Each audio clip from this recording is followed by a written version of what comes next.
আসসালামু আলাইকুম রহমতুল্লাহ বারকাত। সকাল সকাল সুন্দর একটা পরিবেশে আসলাম, নিরিবিলি পরিবেশ। এটা হচ্ছে আমাদের 100 ফিট রোড, 2 নম্বর ব্রিজ পার হয়ে হাতের বাম সাইডে।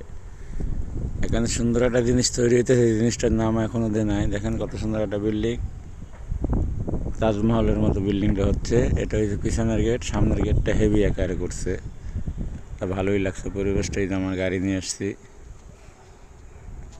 এই যে আমার গাড়িতে ওইখানে একটা মাল উঠবো। এই দেখুন পরিবেশটা খুবই ভালো লাগতেছে আমার কাছে। শুভ সকাল, এখন বাজে আপনার হচ্ছে দিয়ে 10টা 31, 10টা 31 বাজতে আছে। আজকে সূর্যের দেখা পাওয়া গেছে, আলহামদুলিল্লাহ।